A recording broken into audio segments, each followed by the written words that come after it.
এটা ছিল এমন একটি গ্রাম যেখানে শুধু মহিলারাই থাকতো। প্রত্যেকদিন রাতে তারা কুড়োঘরের বাইরে লাল লণ্ঠন ঝুলিয়ে রাখতো। বাইরে থেকে কোনো পুরুষ সে লণ্ঠন খুলে নিলেই সে ওই মহিলার ঘরে ঢোকার অনুমতি পেত। ভিতরে কি হতো কেউ জানতো না, শুধু এইটুকু জানতো যে ভিতরে ঢুকতো সে খুবই খুশি হয়ে বের হতো। একদিন এক যুবক, সে সদ্য কলেজ শেষ করেছে, তার এক বন্ধুকে নিয়ে সে ওই গ্রামে গেল। তারা ঠিক করলো আজ যে করে হোক গ্রামের রহস্য তারা জানবে। গ্রামে ঢুকতে না ঢুকতেই তারা দেখলো এক মেয়ে ঐতিহ্যবাহী চীনা পোশাক পরে আছে আর তার পা মচকে গেছে। ছেলেটির সঙ্গে সঙ্গে সেই মেয়েটিকে সাহায্য করলো, তার পা টিপে দিল। মেয়েটি হাসিমুখে তাকে ধন্যবাদ দিল, কিন্তু চুপি চুপি সতর্ক করে বলল, এখানে থেকো না, তাড়াতাড়ি বাড়ি চলে যাও। ছেলেটি অবাক হয়ে জিজ্ঞাসা করলো কেন, কিন্তু মেয়েটি কিছু বলল না, শুধু বলল এই জায়গা তোমার জন্য নয়। ছেলেটির মনে অদ্ভুত সন্দেহ জাগলো। রাত নামতেই পুরো গ্রামের প্রতিটি দরজা লাল লণ্ঠনে জ্বলে উঠল। ঠিক তখনই তার বন্ধু দুই সুন্দরী মহিলাকে দেখে নিজেকে সামলাতে পারল না।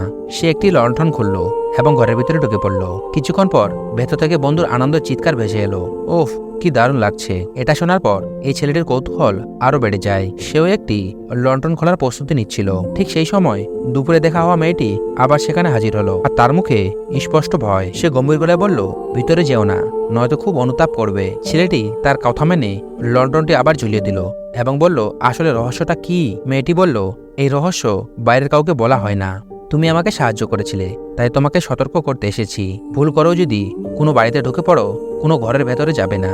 একথা বলে সে সেখান থেকে চলে যায়। ছেলেটির মাথায় এখন হাজার প্রশ্ন। ঠিক তখনই তার পাশের দরজা খুলে গেল এবং সেখান থেকে এক অপূর্ব সুন্দরী মহিলা বের হয়ে আসে।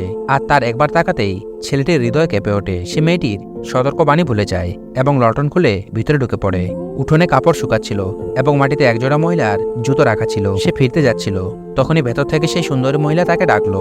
লাল আলোয় তার সৌন্দর্য দেখে ছেলেটি হতবাক হয়ে যায়। মহিলা বলল, ভেতরে ঢোকার আগে আমার গ্রামের বিশেষ চা খেয়ে নাও। এটা খেলে তুমি আরো শক্তিশালী হয়ে যাবে আর সবকিছুই তোমাকে ভালো লাগবে।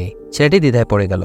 মেয়েটির সতর্কতা তার মনে পড়ছিল, কিন্তু মহিলা বারবার বলছিল, খেয়ে দেখো, খুব মজা পাবে। শেষমেশ ছেলেটি ভাবলো, যেহেতু ঢুকে গেছি, দেখি না কি রহস্য। এক নিঃশ্বাসে সে চা পান করে ফেললো।